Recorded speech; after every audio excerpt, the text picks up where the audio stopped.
ठीक है। अब इंडक्शन मशीन की वर्किंग में बहुत इंपॉर्टेंट रोल क्रिएट करता है कौन? ए, क्या दिख रहा है ये? Rotating magnetic field. ठीक है ना? बहुत इंपॉर्टेंट रोल क्रिएट करता है रोटेटिंग मैग्नेटिक फील्ड। मतलब आप ये समझो कि थोड़ी बहुत बातें हमारी कल हो भी रखी हैं। किसके रिगार्डिंग? रोटेटिंग मैग्नेटिक फील्ड के रिगार्डिंग। क्या क्या बातें हुई थी हमारी, बताओ? कि रोटेटिंग मैग्नेटिक फील्ड प्रोड्यूस करने के लिए क्या क्या कंडीशंस हैं? 3 फेज बैलेंस वाइंडिंग और 3 फेज बैलेंस सप्लाई। और ये जो रोटेटिंग मैग्नेटिक फील्ड है, देखो यहाँ पे ये क्या है, मतलब इस तरीके से आपको बैलेंस वाइंडिंग दे दिया जाएगा और 3 फेज सप्लाई दे दी जाएगी। और इसमें इस तरीके से जो इनविजिबल होगा, दिखेगा नहीं, बट यहाँ पे दिखाने की कोशिश की गई है। यहाँ पे क्या दिख रहा है आपको? Rotating magnetic field, north pole south pole, north pole south pole, और ये उसी स्पीड से क्या कर रहा होगा? रोटेट कर रहा होगा। ठीक है ना? किस स्पीड से रोटेट कर रहा होगा? तो स्पीड क्या आया था? ns। ठीक है ना? और ns की वैल्यू क्या थी? तो 120 F/T। ठीक है, खैर, तो ये तो हमें पता है। चलिए अब इसके आगे का सिनारियो देखते हैं। तो इस तरीके से आपने सप्लाई दिया और रोटेटिंग मैग्नेटिक फील्ड आ गया। ठीक है ना? अब इसके बाद क्या होगा? इसके बाद यहाँ पे स्टेटर वाइंडिंग के अंदर जो स्पेस है, इसके अंदर हमने क्या डालना है? या तो स्लिप रिंग रोटर या तो स्क्वायरल केज इंडक्शन रोटर। ठीक है ना? और अब ध्यान से देखो, ये आपस में क्या है? शॉर्ट सर्किटेड हैं। ये आपस में क्या है? शॉर्ट सर्किटेड हैं। ठीक है क्या? तो इसको हमने इसके अंदर पुट किया। अब इसके बाद मतलब दिखने के नाम पे तो हमें बस यही चीजें पॉसिबल है। अब सारी चीजें हमें क्या करनी है? इमेजिन करनी है। क्या बात हुई थी कि सबसे पहले जो हमारा रोटेटिंग मैग्नेटिक फील्ड है, जो कि घूम रहा है किस स्पीड से? ns स्पीड से। ओके। उसके बाद आप एक बार सोच के देखो, ये घूम रहा है, मतलब आप ये समझो यहाँ पे कि ये घूम रहा है। ठीक है, ये रोटर घूम रहा है। अब हमने क्या किया? कंडक्टर यहाँ ले जाके रखा हुआ है। मतलब ये तो मैं जस्ट अभी बता रहा हूँ, ऑब्वियस बात है पहले से रखा होगा। ठीक है ना? यहाँ पे रखा हुआ है। अब ये फ्लक्स इस कंडक्टर को क्या करेगा? देखो ये कंडक्टर है, ये वाइंडिंग है, ये कंडक्टर है, ये वाइंडिंग है ना, ये तो खैर कोर है, रोटर कोर। ठीक है, जिसके अंदर वाइंडिंग डालेंगे। और ये आपका ये कंडक्टर है। जब स्लिप रिंग इंडक्शन मोटर में कंडक्टर की बात करेंगे तो ये वाइंडिंग्स होती हैं। और जब स्क्वायरल केज में बात करें तो ये कॉपर के बार्स होते हैं। ठीक है ना? बार्स होते हैं, लाइक इस तरीके से बार होते हैं। तो है तो कंडक्टर ही ना, है तो कंडक्टर ही। ठीक है, तो जब ये इसके अंदर होगा तो क्या होगा? एक मतलब ये जो रोटेटिंग मैग्नेटिक फील्ड है, rotating magnetic field, rotating magnetic field cuts what? बोलो, कट्स व्हाट? Rotor conductor. बोलो हाँ या ना? मैं फिर से बोलो, सारी चीजें विजुलाइज करो। सबसे पहले रोटर स्टेटर में, स्टेटर वाइंडिंग में रोटेटिंग मैग्नेटिक फील्ड क्रिएट हो गया था। घूम रहा था किस स्पीड से? ns स्पीड से, ns स्पीड से। और जो और रोटेटिंग मैग्नेटिक फील्ड घूम रहा था, जैसे ही वो कंडक्टर के टच में आया, कंडक्टर को क्या करने लगा? कट करने लगा। ठीक है, कंडक्टर को कट करने लगा। तो कट्स रोटर कंडक्टर। ओके। अब एक सिंपल सी बात बताओ, अगर रोटर के कंडक्टर को कट करेगा तो इसकी वजह से क्या होने वाला है? रोटर कंडक्टर में ईएमएफ इंड्यूस होगा। तो EMF, EMF induced in rotor conductor.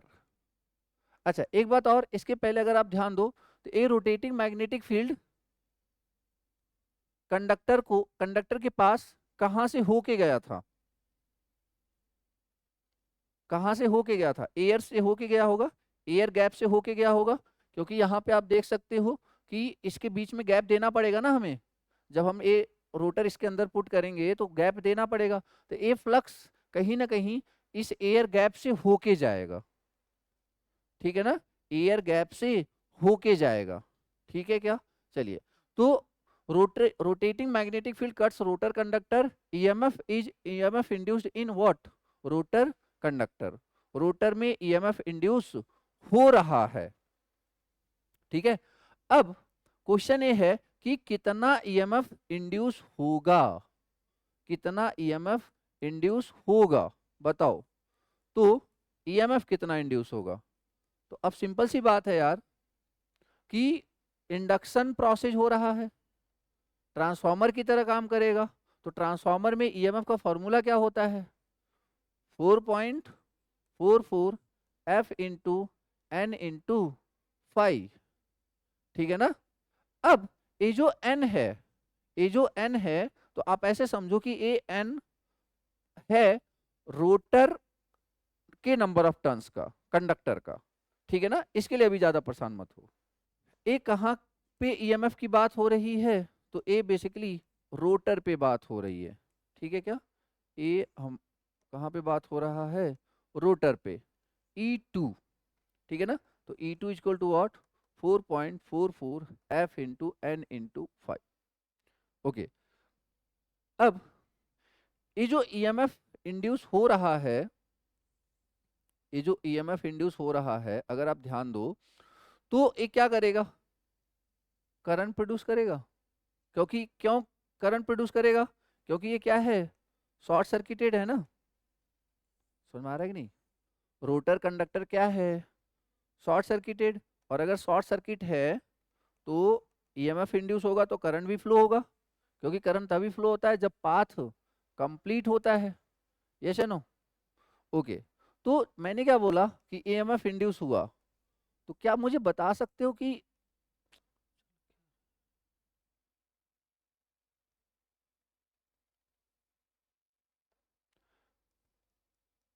E2 4.44 F, ये कौन सा F है, ये कौन सा F है, चलो ठीक है, rotor frequency, F into N into 5, ठीक है, FR। जब जस्ट आफ्टर स्टार्टिंग, मतलब जब ये क्या हुआ आपका, ये फ्लक्स रोटेट हो रहा था, इसको कंडक्टर को कट किया, तो at the time of starting देखो क्या हो रहा होगा, at the time of starting, at time of starting, at the time of starting, बताओगे जरा कि what is the speed of NR, rotor की स्पीड कितनी होएगी, 0, यस या नो, रोटर की स्पीड होने वाली है आपकी 0। अब अगर स्पीड 0 है, स्पीड 0 है, तो what about flux cutting, flux cutting होता क्या है, फ्लक्स कटिंग किस पे डिपेंड करता है, flux cutting is directly proportional to relative velocity, ठीक है, flux cutting is directly proportional to relative velocity, simple सी बात है ना। अगर मैं बोलूं कि ये कंडक्टर ए मैग्नेटिक फील्ड है, कंडक्टर है, दोनों में से कोई मोशन नहीं कर रहा, तो फ्लक्स कटिंग होगी क्या, नहीं, जब दोनों में से एक मोशन करेगा तभी होगा फ्लक्स कटिंग। तो flux cutting is directly proportional to what, relative velocity. अब ये रिलेटिव वेलोसिटी किसके किसके बीच की मैटर कर रही है, बताओ, मैग्नेटिक फील्ड और कंडक्टर, मैग्नेटिक फील्ड कौन है, बताओ, मैग्नेटिक फील्ड कौन है, NS, और कंडक्टर कौन है, NR, कंडक्टर कौन है, NR, तो NS माइनस NR, बोलो हाँ या ना। तो ये जो फ्लक्स कटिंग है, फ्लक्स कटिंग एक किसके प्रोपोर्शनल है, NS माइनस NR के, रिलेटिव वेलोसिटी के, ठीक है। अब यहाँ पे क्वेश्चन और आ सकता है कि sir relative velocity NS plus NR भी तो हो सकता था, हाँ हो सकता था, बट अभी आगे मैं दिखाऊंगा आपको कि NS माइनस NR ही क्यों हुआ। जैसे मान लो दो ऑब्जेक्ट हैं, एक 5 किलोमीटर 10 किलोमीटर 10 मीटर पर सेकेंड से जा रहा है, एक 5 मीटर पर सेकेंड से जा रहा है। What is the relative velocity? एक 10 मीटर पर सेकेंड से जा रहा है, एक 5 मीटर पर सेकेंड से जा रहा है। What is the relative velocity? Direction matter करता है कि दोनों सेम डायरेक्शन में जा रहे हैं या अपोजिट डायरेक्शन में जा रहे हैं। अगर सेम डायरेक्शन में जा रहे हैं then what is the relative velocity? 5। But अगर अपोजिट जा रहे हैं तो रिलेटिव वेलोसिटी इज 15। समझ में आया? तो इसी तरीके से अगर मैं बोला हूं flux cutting is directly proportional to relative velocity, तो देयर आर टू पॉसिबिलिटीज ना, कि NS प्लस NR या NS माइनस NR, कि दोनों सेम डायरेक्शन में चल रहे हैं या अपोजिट डायरेक्शन में चल रहे हैं। तो ए मैंने जो यहाँ पे लिखा है किसके हिसाब से लिखा? सेम डायरेक्शन या अपोजिट डायरेक्शन? Same direction. अब सेम डायरेक्शन में क्यों चलते हैं, एक क्वेश्चन अपने दिमाग में रखो, अभी उसको मैं भी आगे एक्सप्लेन करूंगा। ठीक है क्या? खैर, तो flux cutting is directly proportional to NS minus NR, और जो EMF होता है, जो EMF होता है that is directly proportional to what? D phi by D T. बोलो हाँ या ना? और D phi by D T is nothing but what? Flux cutting. बहुत ध्यान से समझना, हर एक पॉइंट को बहुत ध्यान से समझना। Flux cutting is directly proportional to relative velocity. Flux cutting is directly proportional to NS minus NR. EMF is directly proportional to d phi by dt and flux cutting. ठीक है क्या? डन? ओके। तो अब इधर आ जाओ। Eight the time of starting NR की value क्या है? रोटर की स्पीड क्या होगी? 0। तो बताओ जो रिलेटिव वेलोसिटी है, जो रिलेटिव वेलोसिटी है, कहाँ पे? रिलेटिव वेलोसिटी, उसकी वैल्यू कितनी हो जाएगी? बोलो जरा, रिलेटिव वेलोसिटी कितनी हो जाएगी? Only NS, only NS। अब फॉर एग्जांपल मैंने बोला कि मैं 10 मीटर पर सेकेंड से जा रहा हूं, और एक पर्सन है जिसकी स्पीड वेरिएबल है। ध्यान से सुनना, मैं 10 मीटर पर सेकेंड से जा रहा हूं, एक सेकेंड पर्सन है जिसकी स्पीड वेरिएबल है, वो अभी खड़ा था, मैं कंटिन्यूअस जा रहा हूं, मैं कंटिन्यूअस चला जा रहा हूं, वो अभी थोड़ी देर के लिए खड़ा था, वो धीरे धीरे अपनी स्पीड बढ़ा रहा है। तो बताओ रिलेटिव वेलोसिटी बढ़ेगी या घटेगी? अब अगेन डिपेंड कर रहा है किस डायरेक्शन में जा रहा है। तो डायरेक्शन हम अभी रीजन में बता दूंगा बाद में, अभी आप जब समझो कि जितनी बार भी मैं बोलूं हर बार डायरेक्शन किधर लेना है? Same direction. ठीक है, अभी जितने भी आप आंसर दोगे वैसे ही दोगे। चलो बताओ, तो मैं 10 मीटर पर सेकेंड से चले जा रहा था, बीच में कोई पर्सन आया, वो रुका हुआ था, और मैं कंटिन्यूअस चले जा रहा था। अब क्या हुआ, फिर उसने रुका हुआ था, फिर उसने चलना स्टार्ट किया, और उसकी स्पीड धीरे धीरे बढ़ती चली गई। मेरी स्पीड कांस्टेंट है, उसकी स्पीड धीरे धीरे बढ़ती चली गई। तो एक बात बताओ, रिलेटिव वेलोसिटी मैक्सिमम कब होगा? जब वो रुका होगा और मैं 10 मीटर पर सेकेंड से जा रहा हूँ। बोलो हाँ या ना? क्योंकि इसके बाद हो सकता है वो बढ़ते बढ़ते 5 मीटर पर सेकेंड पे पहुंच गया, तो 10 माइनस 5, बताओ रिलेटिव वेलोसिटी घटी या नहीं घटी? जब वो रुका था तो रिलेटिव वेलोसिटी कितनी थी? 10 मीटर पर सेकेंड। अगर वो बढ़ते बढ़ते 10 मीटर पर सेकेंड हो गया, तो what is the relative velocity between them? 0 ना। तो मतलब रिलेटिव वेलोसिटी मैक्सिमम कब होगी? जब रोटर कहाँ होगा? रोटर किस स्टेट में होगा? स्टेशनरी स्टेट में। समझ में आया क्या? EMF induced, maximum EMF rotor में कब इंड्यूस होगा? जब रिलेटिव वेलोसिटी मैक्सिमम होगी।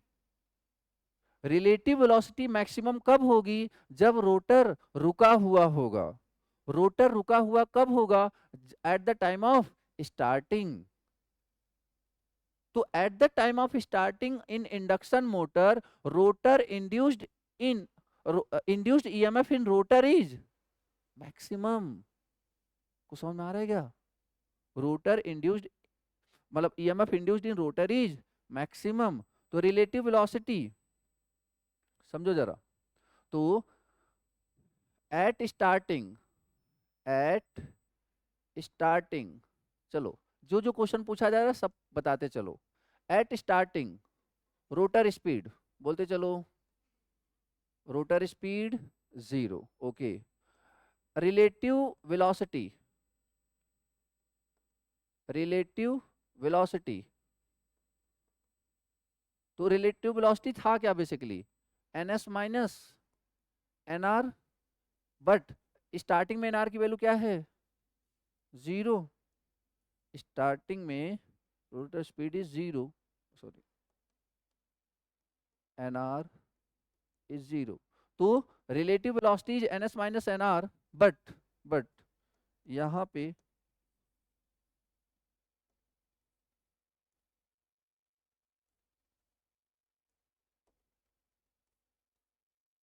ये कितना हो जाएगा, that is N S only.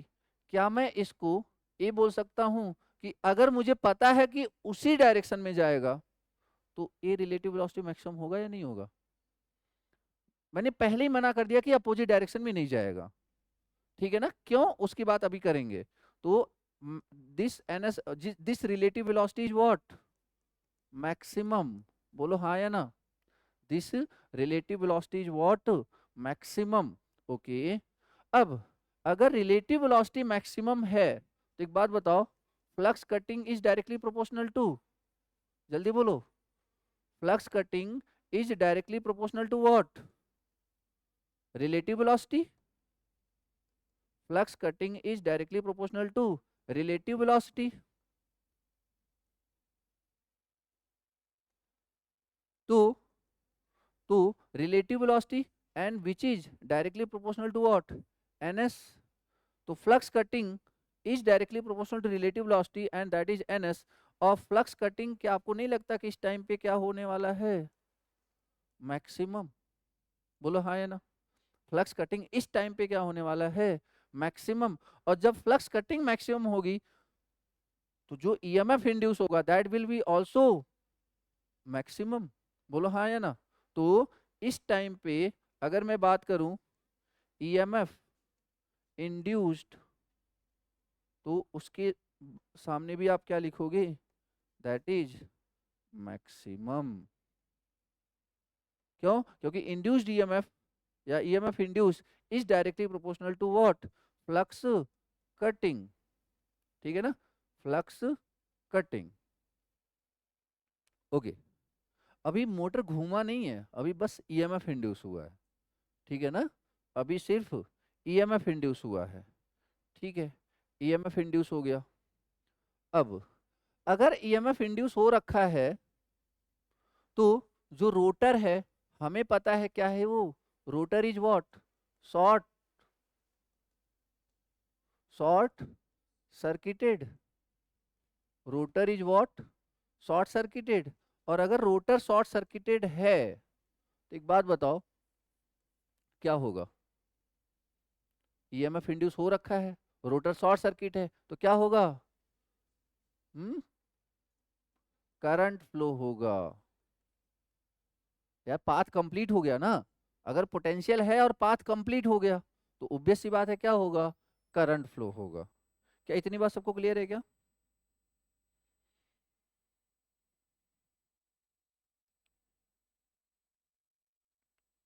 ठीक है, तो करंट फ्लो होगा, ठीक है। अब ये करंट कहाँ फ्लो हुआ है, जल्दी बोलो, करंट कहाँ फ्लो हुआ है, रोटर में, करंट कहाँ फ्लो हुआ है, रोटर में, ठीक है। अब करंट फ्लो हुआ है रोटर में, और जो, और हमें पता है current carrying conductor produces what, magnetic field, current carrying conductor produces magnetic field. इसका मतलब क्या मैं ये बोल सकता हूं कि जो रोटर कंडक्टर होएगा, rotor conductor also produces what, also produces magnetic field, बोलो हाँ या ना, also produces rotating magnetic field actually, ठीक है, समझो जरा, rotor conductor also produces rotating magnetic field. मैं इसको ना रिप्रेजेंट कर देता हूँ NRMF से, ठीक है, NRMF से। तो रोटर रोटेटिंग मैग्नेटिक फील्ड, कितने रोटेटिंग मैग्नेटिक फील्ड हो गए? दो। एक तो स्टेटर में प्रोड्यूस हो रखा है, दूसरा कहाँ हो रखा है? रोटर में हो रखा है, ठीक है ना, एक स्टेटर में और दूसरा आपका रोटर में। खैर, तो rotor short circuited, current is flowing. अब समझो जरा, जब ये एक फील्ड यहाँ पे है और एक फील्ड कहाँ पे है? स्टेटर पे है। समझो जरा, तो आप ऐसे समझो कि अगर दो मैग्नेटिक फील्ड हैं, मान लो ये आपका नॉर्थ पोल साउथ पोल, ये किसका है? स्टेटर का रोटेटिंग मैग्नेटिक फील्ड। और एक दूसरा आ गया, ये भी तो फील्ड ही है ना, ये किसका है? रोटर का। मान लो ये साउथ पोल और ये नॉर्थ पोल, ठीक है। दो मैग्नेटिक फील्ड आ चुके हैं, एक तो पहले से था, दूसरा अभी ईएमएफ इंड्यूस होने के बाद, करंट प्रोड्यूस होने के बाद हुआ होगा। तो ये दूसरा, मान लो ये आपका रोटर का और ये आपका स्टेटर का। ये जो स्टेटर वाला रोटेट, ये जो स्टेटर वाला, इस रॉड को मत देखना आप सिर्फ इस नॉर्थ पोल और साउथ पोल को देखो। तो ये क्या कर रहा होगा? रोटेट कर रहा होगा, NS स्पीड से रोटेट कर रहा होगा, ठीक है क्या? अब ये घूम रहा है, एक पोल जनरेट हो चुका है, नॉर्थ पोल साउथ पोल। अब यार एक बात बताओ, एक चुंबक है, मैग्नेट है, और उसके सामने तुमने एक चुंबक रखा। अब ये चुंबक आगे आगे जा रहा है, मूव कर रहा है, तो ये क्या करेगा? पीछे पीछे जाएगा, नहीं जाएगा? समझ में आ रहा है कि नहीं? दो पॉसिबिलिटी है, या तो पीछे पीछे जाए या तो जाके चिपक जाए, या तो पीछे पीछे जाए या तो जाके चिपक जाए। तो जो पीछे पीछे जाने वाला कॉन्सेप्ट होता है एक्चुअली दैट इज इंडक्शन, और जो जो जाके चिपक जाता है ना दैट इज सिंक्रोनस। समझ में आ रही बात क्या? तो जब ये चिपकने वाला या फिर पीछे पीछे जाने वाला कॉन्सेप्ट तो तभी आएगा ना जब दो सिस्टम के दो रोटेटिंग मैग्नेटिक फील्ड होंगे। बोलो हाँ या ना? तो याद रखना, किसी भी रोटेटिंग मशीन के लिए दो रोटेटिंग मैग्नेटिक फील्ड कंपलसरी है। समझ में आ रहा है क्या? तो अभी देखो ना, ये तो रोटेट कर ही रहा था, ये तो रोटेट कर ही रहा था। अब ये किसका मैग्नेटिक फील्ड है? रोटर का। अब ये क्या करेगा? अब ये इसको अट्रैक्ट करेगा, इसको अट्रैक्ट करेगा। अगर ये अट्रैक्ट करेगा, अगर ये अट्रैक्ट करेगा तो कहीं ना कहीं ये इसके पीछे जाने की कोशिश करेगा। तो कहीं ना कहीं अगर एक ऐसे मान लो इस तरीके से कोई ऑब्जेक्ट है, इसका एक पॉइंट पकड़ करके ये फिक्स है, अभी पीछे पीछे जा रहा है, तो इसे आप क्या बोलोगे? फोर्स या टॉर्क? This is torque. अगर लीनियर कोई ऑब्जेक्ट को खींच रहा होता है तो दैट इज फोर्स, बट अगर किसी चीज को घुमाया जा रहा होता है तो उसी फोर्स को क्या बोलते हैं? टॉर्क। तो एक बात बताओ, क्या आपको नहीं लगता कि इस रोटर कंडक्टर पे अब एक इलेक्ट्रोमैग्नेटिक टॉर्क लग रहा है? बोलो हाँ या ना? अब क्या लग रहा है? एक इलेक्ट्रोमैग्नेटिक टॉर्क। टॉर्क क्यों बोल रहा हूं मैं? क्योंकि टॉर्क मतलब एक फोर्स जो कि उसको घुमाएगा, that is the meaning of torque. अब इस अगर ये ऐसे जा रहा है तो मैं बोलूंगा कि इस पे फोर्स लगाया जा रहा है। अगर ये ऐसे घूम रहा है ना तो मैं क्या बोलूंगा? इस पे क्या लगाया जा रहा है? टॉर्क लगाया जा रहा है। तो ये जो पहले से स्टेटर का मैग्नेटिक फील्ड है, ये इस रोटर के मैग्नेटिक फील्ड पे क्या लगाएगा? Basically torque. तो इसी टॉर्क को क्या बोलते हैं? Electromagnetic torque. समझ में आ गया? क्योंकि इलेक्ट्रो क्यों? क्योंकि करंट फ्लो कराया, उसकी वजह से मैग्नेटिक फील्ड प्रोड्यूस हुआ, इसलिए उसको क्या बोले? Magnet, electromagnet. और वो घुमा रहा है, इसलिए क्या बोल रहे हैं? टॉर्क। तो this is what? Electromagnet torque. तो जितने भी मशीन है रोटेटिंग ना, सबके अंदर क्या लगता है? Electromagnet torque. समझ में आया क्या? तो अब पीछे पीछे घूमेगा, अब इसी को एक सिंपल लाइन में बोल दी गई है, क्या कि ये रोटर था, इसमें करंट फ्लो हो रहा था, ये रोटर था, इसमें करंट फ्लो हो रहा था, फिर ये पीछे पीछे घूमा।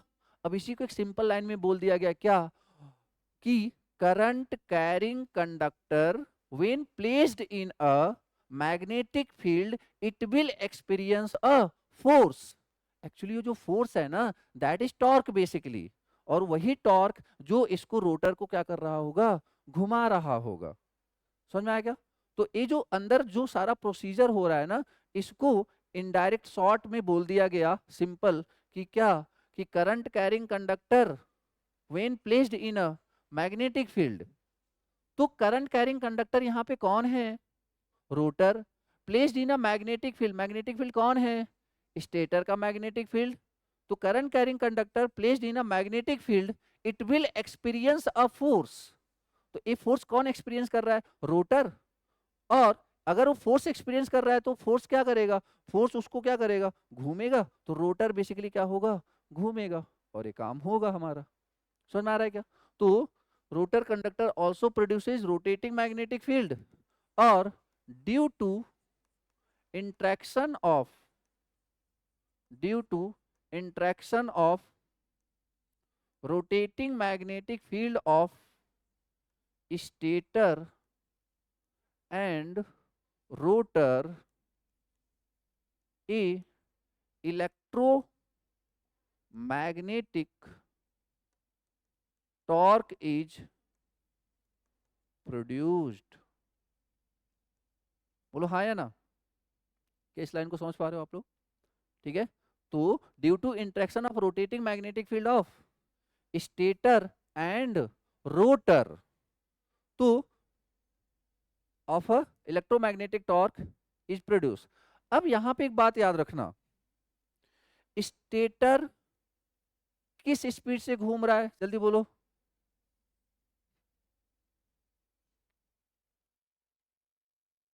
स्टेटर पूछा है मैंने, स्टेटर का फील्ड नहीं पूछा है मैंने। ठीक है, स्टेटर किस स्पीड से घूम रहा है, जीरो। स्टेटर का रोटेटिंग मैग्नेटिक फील्ड किस स्पीड से घूम रहा है, एनएस। रोटर किस स्पीड से घूम रहा है, एनआर। रोटर का रोटेटिंग मैग्नेटिक, रोटर का जो मैग्नेटिक फील्ड है वो किस स्पीड से घूम रहा है, एनएस। अभी प्रूव करूंगा मैं। आई बात समझ में? यार ऑब्वियस सी बात है ना, वो दोनों साथ साथ घूमेंगे तभी तो यहाँ पे एक तरीके से, जैसे ना इंटरेक्शन होना तो यही चाहिए ना। जैसे आप ऐसे समझो कि वो जो फोर्स लग रहा है ना, वो तो कांस्टेंट है, टॉर्क कांस्टेंट है। अब वो लोड तुम बढ़ाओगे घटाओगे तो उसकी वजह से रोटर में फ्लक्चुएशन होगा। नहीं समझ में आया? मैं ये बोल रहा हूं कि ये जो रोटर, पहली बात ये समझो कि रोटर और रोटर का रोटेटिंग मैग्नेटिक फील्ड दोनों सेम स्पीड से नहीं घूमते। जो आपको दिखता है दैट इज रोटर, और उसकी स्पीड क्या है, एनआर। और वो जो एनआर है, वो जो बेसिकली आपका रोटेटिंग मैग्नेट रोटर है, उसमें जो रोटेटिंग मैग्नेटिक फील्ड है वो किस स्पीड से घूम रहा है, एनएस। अभी प्रूव करूंगा तो ज्यादा अच्छे से क्लियर हो जाएगा, ठीक है ना? अभी मत परेशान हो। फिलहाल बस इतना याद रखो कि रोटर किस स्पीड से घूम रहा है, एनआर। रोटर का मैग्नेटिक फील्ड किस स्पीड से घूम रहा है, एनएस। एक्चुअली टॉर्क प्रोडक्शन के लिए कंडीशन ही यही है कि relative velocity between both rotating magnetic field must be zero. This is the condition for the production of electromagnetic torque. आ रही बात समझ में? दिस इज द कंडीशन कि दोनों के बीच में जो रिलेटिव वेलोसिटी होना चाहिए वो क्या होना चाहिए, जीरो। और रिलेटिव वेलोसिटी जीरो कब होगा, जब इसका भी एनएस होगा और इसका भी एनएस होगा। समझ में आ रही बात क्या? ठीक है, खैर। तो due to interaction of rotating magnetic field of stator and rotor, a electromagnetic torque is produced which will rotate the rotor। ठीक है, which will rotate the, which tend to rotate rotor। समझ में आ गया? और इसी को सिंपल लैंग्वेज में क्या बोल देते हैं अपन कि when a current carrying conductor placed in a magnetic field it will experience a force. उसी को मतलब अंदर क्या हो रहा है, ए हो रहा है, ठीक है, बाहर ऊपर ऊपर से अपन बोल देते हैं, ठीक है ना। खैर,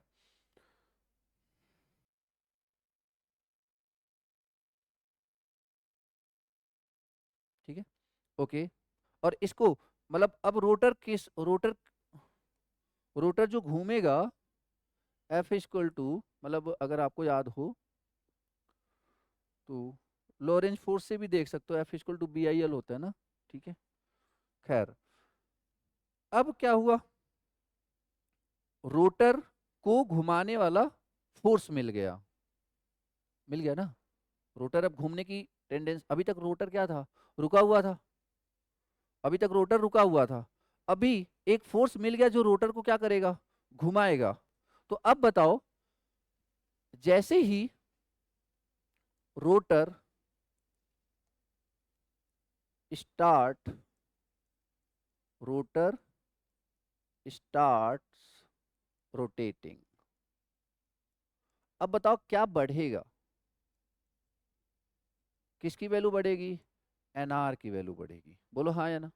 एनएस तो वही रहेगा, अब एनआर की वैल्यू बढ़ेगी। अच्छा, जब इसने रोक मतलब रुका हुआ है, अभी घूमना स्टार्ट नहीं किया, इस समय की सिचुएशन क्या है, एक बार फिर से रिकॉल करो, जो जो मैं पूछ रहा हूं बताते चलो। एनआर की value 0, induced EMF maximum, relative velocity maximum, flux cutting maximum. समझ में आ रहा है, मैक्सिमम का मतलब समझ रहे हो ना, आगे चल के अब चीजें क्या होने वाली हैं, कम होने वाली हैं, ठीक है। चलिए, तो रोटर स्टार्ट रोटेटिंग,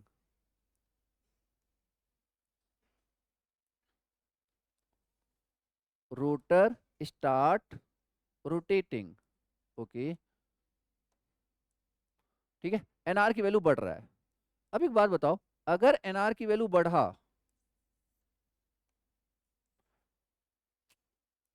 एनआर की वैल्यू अगर बढ़ा, तो व्हाट अबाउट रिलेटिव वेलोसिटी, बोलो, what about relative velocity. Relative velocity क्या था, बोलो, एनएस माइनस एनआर। तो रिलेटिव वेलोसिटी क्या होगा बताओ जरा, एनएस माइनस एनआर। तो बताओ एनआर क्या हो रहा है, एनआर क्या हो रहा है, बढ़ रहा है। तो अब अगर ये एनआर बढ़ रहा है, तो ओवरऑल जो वैल्यू होएगी, देखो क्या होगा, बोलो यार, क्या होएगा, कम होएगा।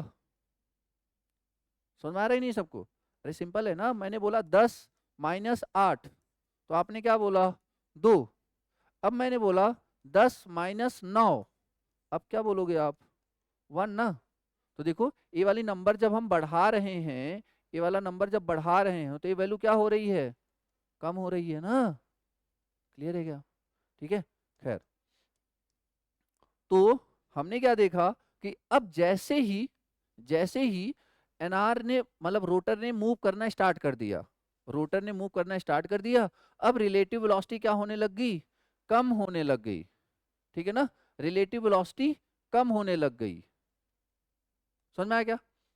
अब इसके अलावा अब जैसे जैसे देखो, अगर जैसे जैसे अ, अच्छा, ये एक बात समझो,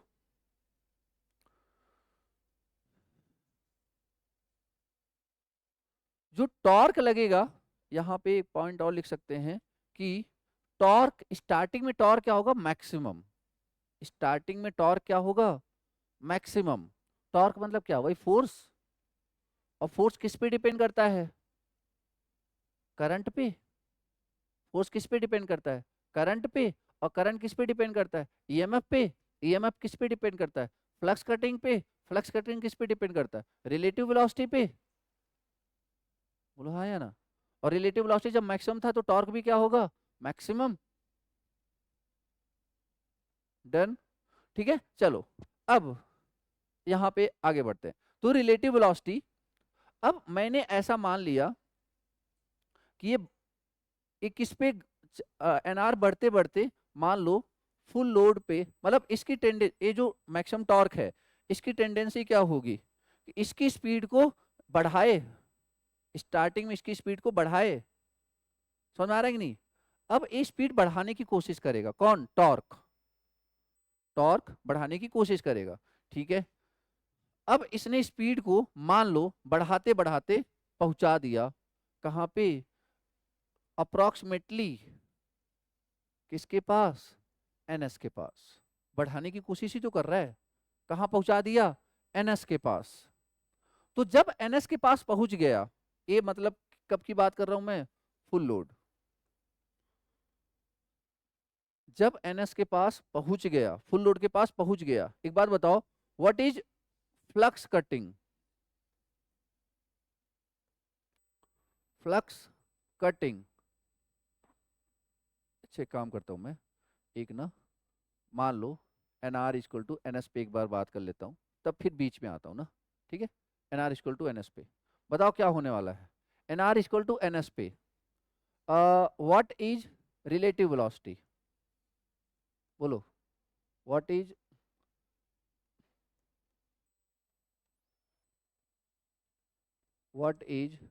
रिलेटिव वेलोसिटी? जल्दी बोलो। Zero. What is flux cutting? What is flux cutting? Zero. What is EMF induced? That is zero. What is current produced? What is current produced? That is again zero. अब current produce है तो torque की value क्या हो जाएगी? Torque या force की value क्या हो जाएगी? That is zero.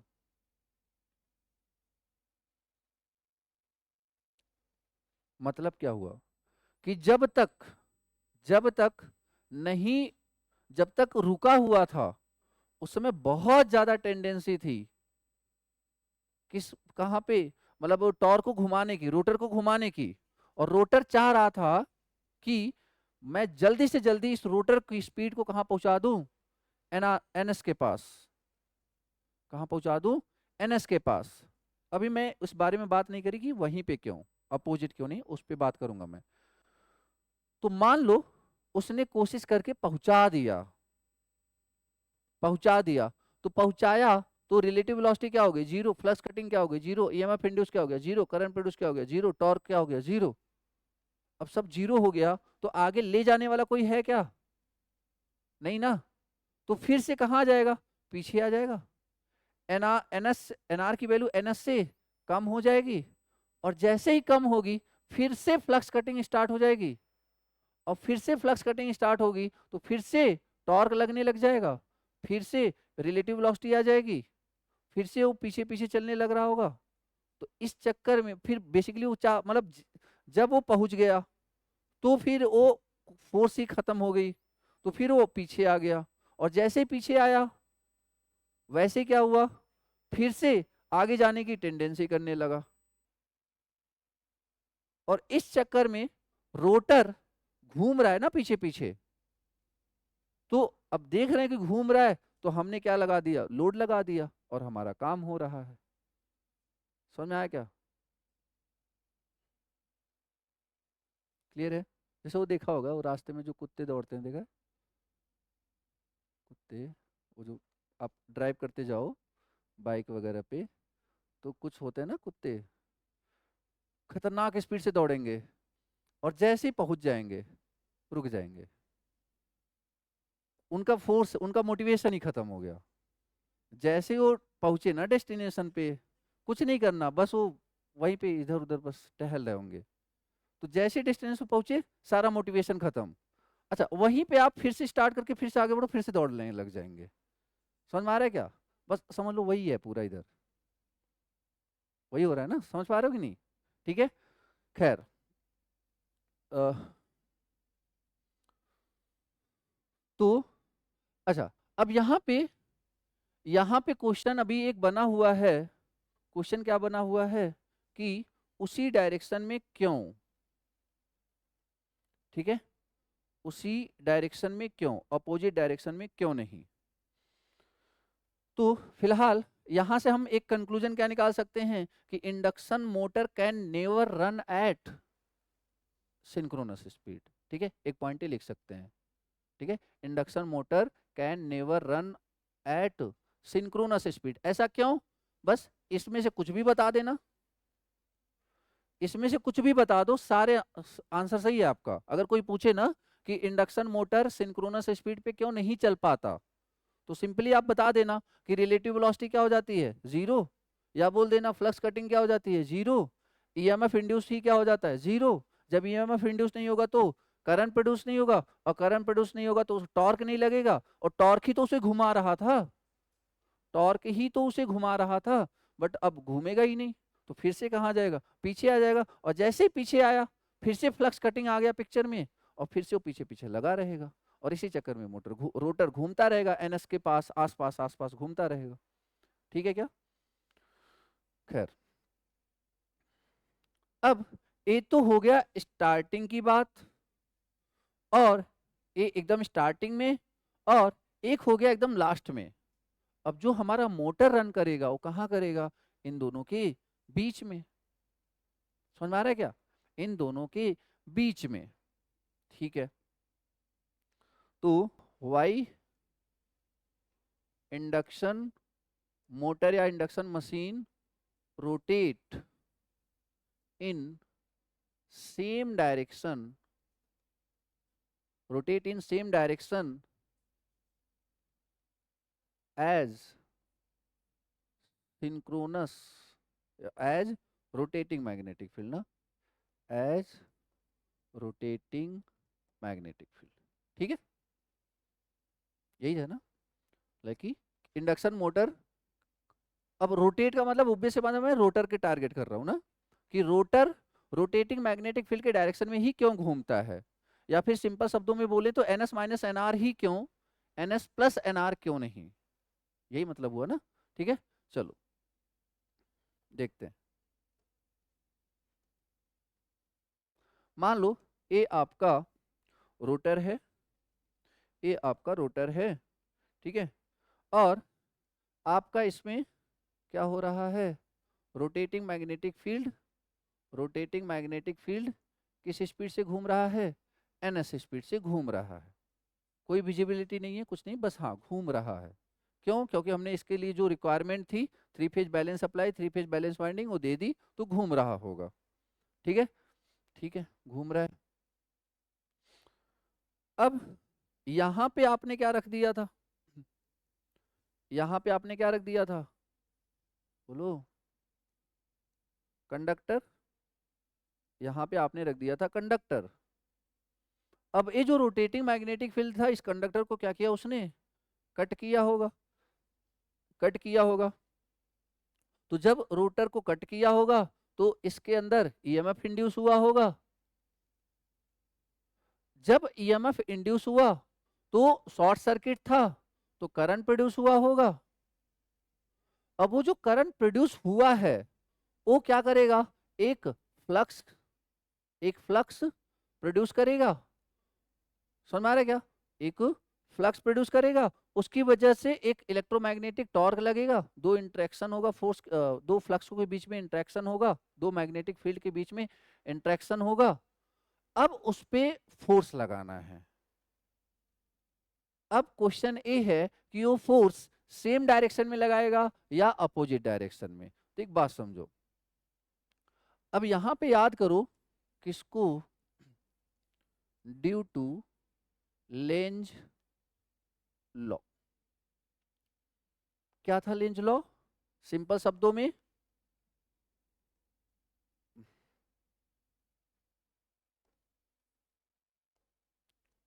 Effect oppose the cause,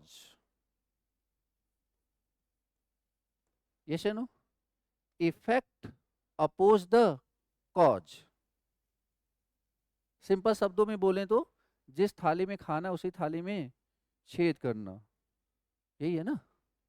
ठीक है, तो इफेक्ट अपोज द कॉज मतलब यहां पे जो ईएमएफ इंड्यूस होगा, जो करंट प्रोड्यूस होगा, या जो करंट प्रोड्यूस होने की वजह से जो उस पे फोर्स लगेगा, रोटर पे फोर्स लगेगा, उस रोटर की डायरेक्शन ऐसी होगी कि ए उस कॉज का अपोज करें, उस कॉज का अपोज करें जिससे कि ये ईएमएफ क्या हो रहा है, प्रोड्यूस हो रहा है। समझ में आया? इस रोटर को इस डायरेक्शन में घूमना है, इस तरीके से घूमना है कि जिसकी मतलब इस तरीके से घूमना है कि ये उस सोर्स का अपोज कर पाए जिसकी वजह से इस रोटर में ईएमएफ इंड्यूस हो रहा है। समझा? चलो अब एक बात समझो, व्हाट इज इफेक्ट? सिंपल शब्दों में देखते हैं, व्हाट इज इफेक्ट? बोलो, what is effect? EMF induced, EMF induced in rotor. बोलो हाँ या ना? दैट इज द इफेक्ट ना। वो जो फ्लक्स कटिंग हुआ उसकी वजह से रोटर में ईएमएफ इंड्यूस हुआ। अब ईएमएफ इंड्यूस हुआ, उसकी वजह से करंट आया, उसकी वजह से टॉर्क आया। ये तीनों क्या हैं? तीनों ही इफेक्ट ही हैं, याद रखना, ये तीनों ही इफेक्ट हैं। ईएमएफ का इंड्यूस होना, करंट का आना, टॉर्क का आना, ये तीनों क्या हैं? इफेक्ट। अब कॉज क्या है? एनीवन? कॉज क्या है? कॉज है फ्लक्स कटिंग। ना फ्लक्स कट करता, ना ईएमएफ इंड्यूस होता। बोलो हाँ या ना? ना ही फ्लक्स कट करता, ना ही ईएमएफ इंड्यूस होता। फ्लक्स कट हुआ, उसकी वजह से क्या हुआ? ईएमएफ इंड्यूस हुआ। तो क्या है Lenz law? Effect oppose the cause. मतलब ये जो ईएमएफ इंड्यूस हुआ है इसको कुछ ऐसा करना पड़ेगा जिससे कि ए इस फ्लक्स कटिंग का क्या कर सके? अपोज कर सके। बोलो हाँ या ना? फ्लक्स कटिंग का अपोज कर सके। अब एक बात बताओ, फ्लक्स कटिंग का अपोज करना मतलब एनएस और एनआर के बीच में जो रिलेटिव वेलोसिटी है उसको कम करना या ज्यादा करना? बोलो। फ्लक्स कटिंग, फ्लक्स कटिंग मतलब को कम करना, ठीक है ना? फ्लक्स कटिंग कम कब होगा? जब एनएस प्लस एनआर होगा या एनएस माइनस एनआर होगा? एनएस माइनस एनआर होगा, तभी तो फ्लक्स कटिंग का अपोज करेगा ना, मतलब इसका अपोज करेगा। समझ में आ रहा है कि नहीं? ये जो ईएमएफ इंड्यूस हो रहा है ना, फ्लक्स कटिंग का क्या करना चाहता है? अपोज करना चाहता है। फ्लक्स कटिंग का अपोज करना चाहता है तभी तो एनआर को कहां पहुंचाना चाह रहा है? एनएस के पास, ताकि एनआर एनएस दोनों क्या हो जाएं? बराबर हो जाएं और ये फ्लक्स कटिंग क्या हो जाए? जीरो। यही तो है इसकी इच्छा। ये सुनो, तो एनआर को इसी चक्कर में क्या कर रहा है ये? बढ़ा रहा है। मतलब एनआर तो बढ़ा बढ़ा स्पीड भी तो है, बढ़ाया भी, उसके बाद किस डायरेक्शन में ले गया? अगर अपोजिट डायरेक्शन में ले जाता तो एनएस प्लस एनआर हो जाता ना। एक बात बताओ, अगर अगर अपोजिट डायरेक्शन में ले जाता तो जैसे जैसे एनआर बढ़ता तो रिलेटिव वेलोसिटी तो और ज्यादा होता ना, फ्लक्स कटिंग और ज्यादा होता, और ईएमएफ इंड्यूस हुआ होता, तो फिर लेंज लॉ को थोड़ी फुलफिल कर रहा होता वो। तो इसके लिए क्या करना अब एनएस माइनस एनआर आएगा कब? बताओ, जब रोटर उसी डायरेक्शन में घूमेगा या अपोजिट डायरेक्शन में घूमेगा? उसी डायरेक्शन में घूमेगा। तो जब रोटर सिंक्रोनस स्पीड और रोटेटिंग मैग्नेटिक फील्ड के डायरेक्शन में घूमेगा, किस स्पीड से? एनआर स्पीड से, ऐसे कंडीशन में फ्लक्स कटिंग या फिर रिलेटिव वेलोसिटी क्या हो जाएगा? एनएस माइनस एनआर, या फिर flux cutting is directly proportional to relative velocity, and relative velocity क्या हो जाएगा? NS minus NR. क्योंकि अगर अपोजिट गया होता तो एनएस प्लस एनआर हो जाता। ठीक है, तो इस वजह से, इस वजह से ये उसी डायरेक्शन में घूम रहा होता है। समझ में आ गया? ठीक है, इन सिंपल, मतलब आई होप कि आपको समझ में आ गया होगा। तो इफेक्ट अपोज द कॉज, तो इफेक्ट क्या है, ईएमएफ इंड्यूस, इसकी वजह से करंट प्रोड्यूस हुआ, इसकी वजह से टॉर्क प्रोड्यूस हुआ, इसकी वजह से फोर्स प्रोड्यूस हुआ। अब वो फोर्स इधर भी घुमा सकता था, इधर भी घुमा सकता था, but due to Lenz law इसने उस डायरेक्शन में घुमाया जिधर फ्लक्स कटिंग को कम किया जा सके, और फ्लक्स कटिंग को कम करने के लिए किस डायरेक्शन में घूमना जरूरी है, जिस डायरेक्शन में रोटेटिंग मैग्नेटिक फील्ड है। क्लियर है क्या? ठीक है, तो डन। तो इस क्वेश्चन का आंसर मिल गया हमें। ठीक है, ठीक है, आगे देखते हैं। लिख लिया?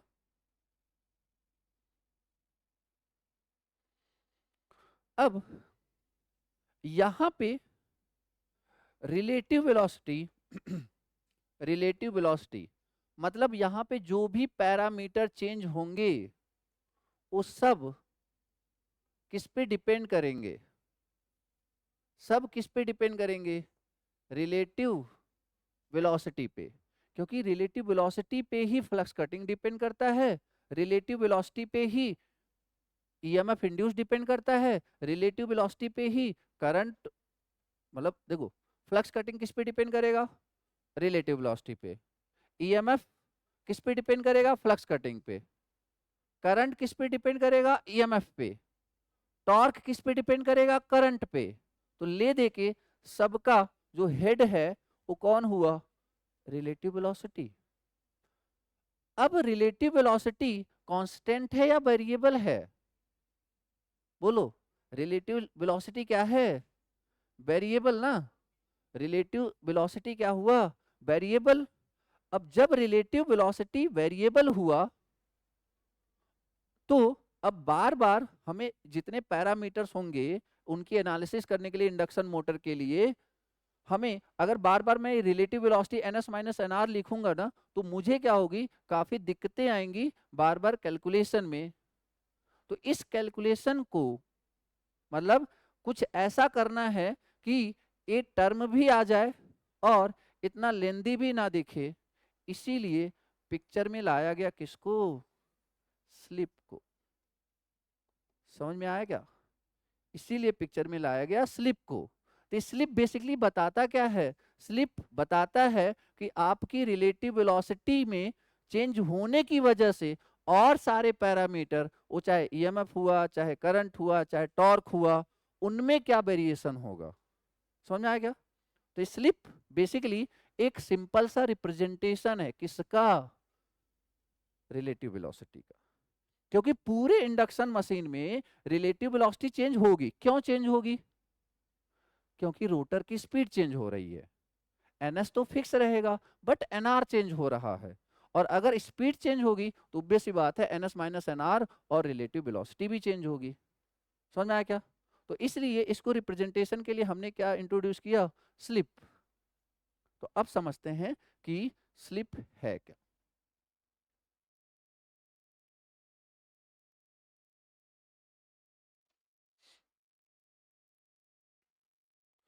ओके, तो स्लिप क्या है, तो दैट इज रिलेटिव वेलोसिटी। ठीक है, slip is what, that is relative velocity, या फिर इसी को और क्या बोल सकते हैं, स्लिप स्पीड, स्लिप स्पीड। एक मिनट,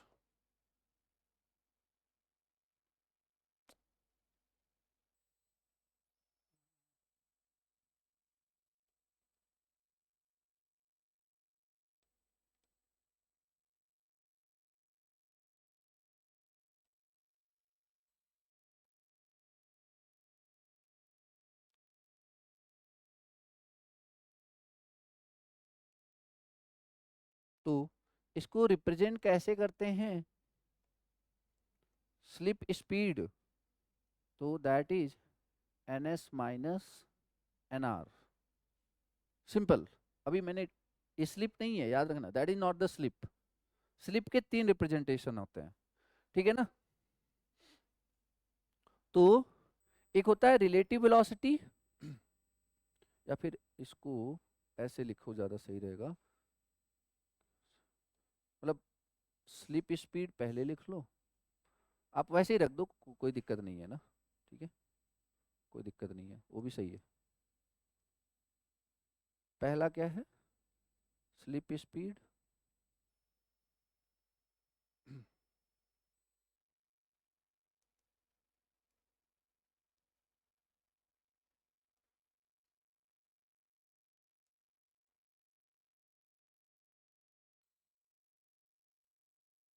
क्या बोला था,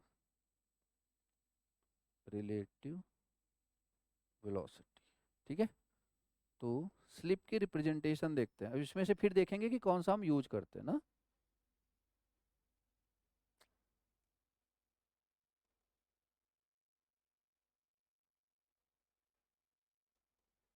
तो पहला क्या हो गया, slip speed, that is also known as relative velocity, that is N S minus N R. एक दूसरा है आपका fractional slip, fractional slip, fractional slip, या फिर एब्सोल्यूट स्लिप, एब्सोल्यूट स्लिप, ठीक है, फ्रैक्शनल स्लिप या एब्सोल्यूट स्लिप, ये क्या होता है।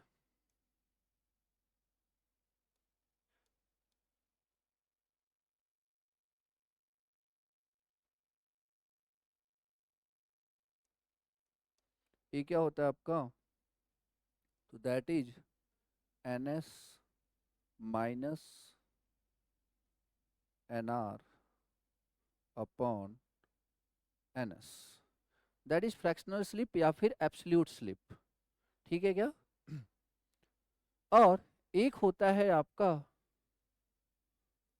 परसेंटेज स्लिप,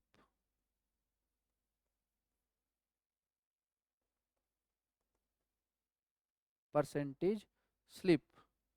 अब इसका फॉर्मूला क्या हो जाएगा, बताओ, N S minus N R upon N S into 100, समझ में आ गया। कई बार जब आप क्वेश्चन करते हो ना, कई बार लिखा होता है 4%, तो क्या दिया होता है, परसेंटेज स्लिप। कई बार लिखा होता है 0.04, तो क्या दिया होता है, फ्रैक्शनल स्लिप। समझ में आया। जब तक वो ना बोले स्लिप स्पीड, तब तक आप N S minus N R नहीं लिखोगे, मतलब this is rarely used, this is rarely used, but ये दोनों नॉर्मली आपके यूज किए जाते हैं। समझ में आया क्या। तो ए है दैट इज व्हाट, स्लिप। तो मान लो अगर कोई पूछे what is slip at starting, at starting, तो एट स्टार्टिंग हमें पता है एनआर की वैल्यू क्या होती है, बोलो यार, 0। तो व्हाट इज स्लिप स्पीड, जल्दी बोलो, that is N S. And what is fractional slip, बोलो, N S minus 0 upon N S, that is what, 1, ठीक है ना। तो what is fractional slip, that is 1। Mostly at the time of starting पूछे कि at the time of starting what is slip, answer is what, 1। तो उस समय आप कौन सा स्लिप बता रहे हो आप, फ्रैक्शनल स्लिप। मोस्टली यही यूज होगा, मोस्टली यही यूज होगा, याद रखना, जब तक कि वो परसेंटेज का नाम न दे, जिक्र ना करे, तब तक यही यूज होगा, ठीक है ना। और अगर यही परसेंटेज स्लिप की बात करें तो at the time of starting that is what, 100%, ठीक है, okay.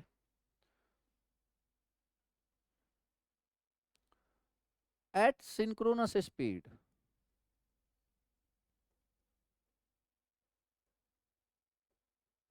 at synchronous speed, what does it means, nr is equal to ns। तो बताओ what is slip speed, 0। what is slip speed, that is 0। what is fractional slip, बोलो यार, that is again 0, ns minus nr, that is equal to like 0। और percentage slip is also 0। समझ में आया क्या? बहुत छोटी छोटी बातें हैं, ठीक है ना। बट यही चीजें अगर आप इग्नोर करते हो ना, तो क्वेश्चन, सारे क्वेश्चन नहीं हो पाते। क्वेश्चंस तो हो जाते हैं बट सारे नहीं हो पाते हैं। आगे बढ़े।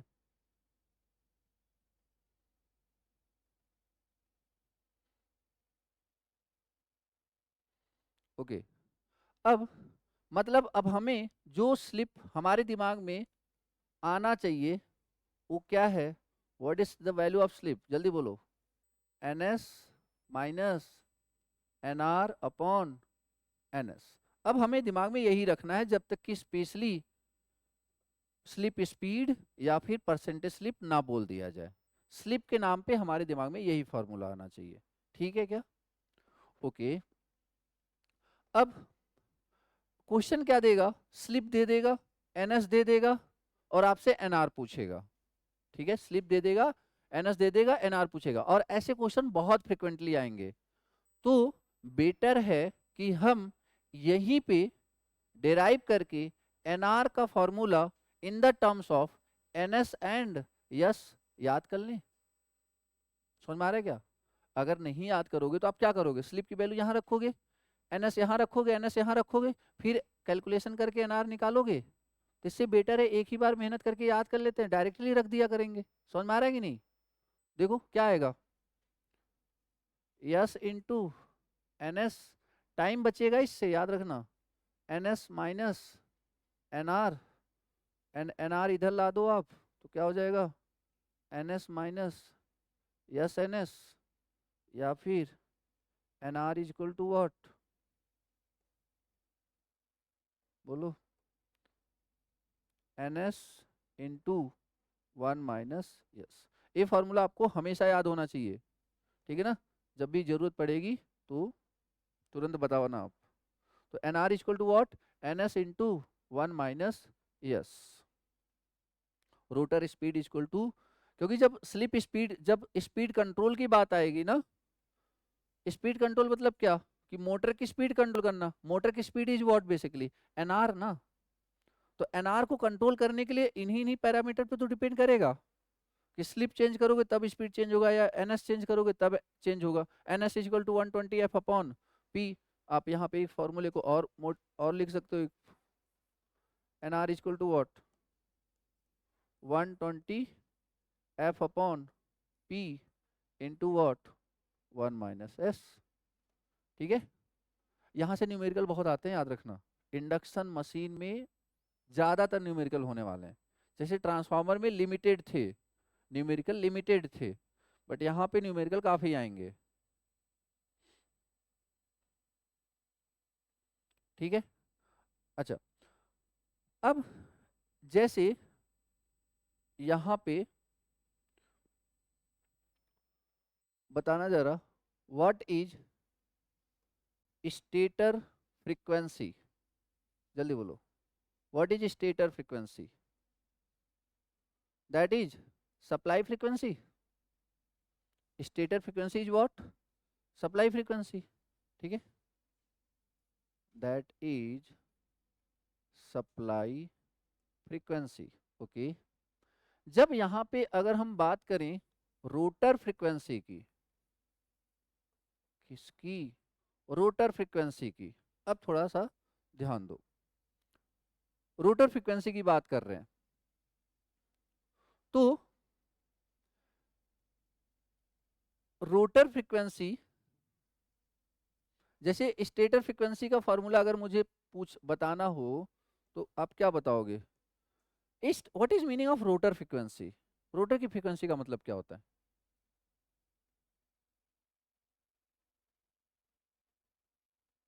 रोटर की फ्रीक्वेंसी क्या? रोटर ऑसिलेट कर रहा है।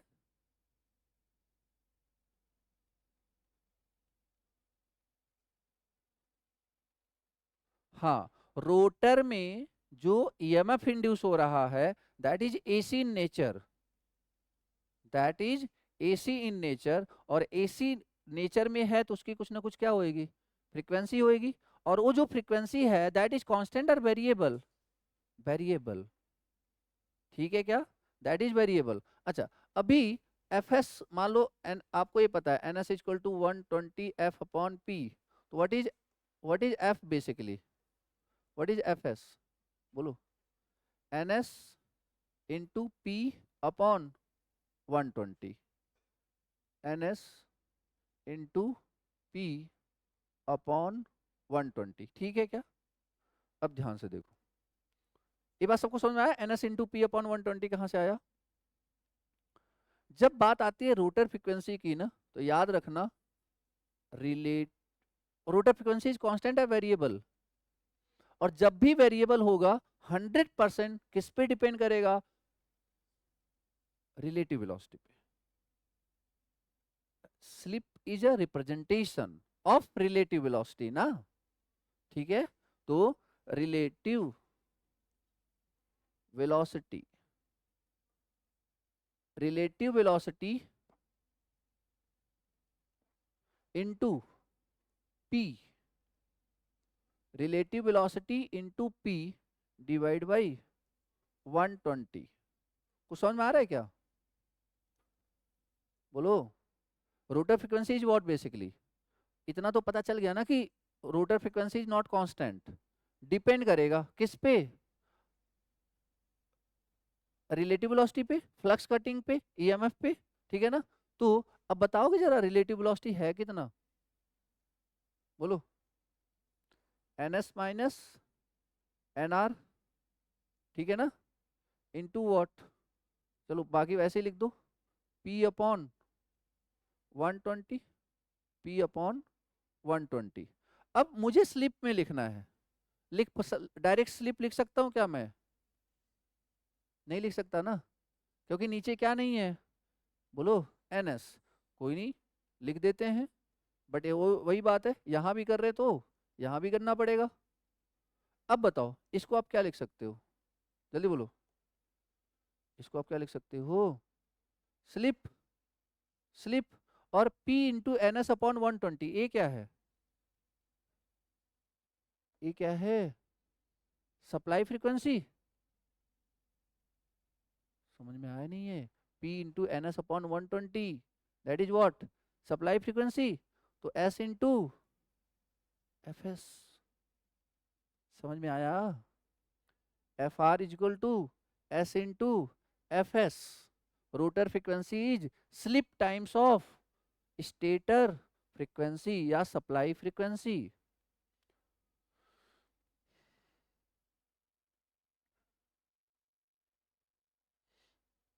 क्लियर है? ठीक है। तो what is the relation between rotor frequency and stator frequency? तो F R is equal to S into F S, ठीक है। यस, यहाँ पे किसको रिप्रेजेंट कर रहा है? कहीं ना कहीं मतलब स्लिप को या फिर रिलेटिव वेलोसिटी को, ठीक है ना?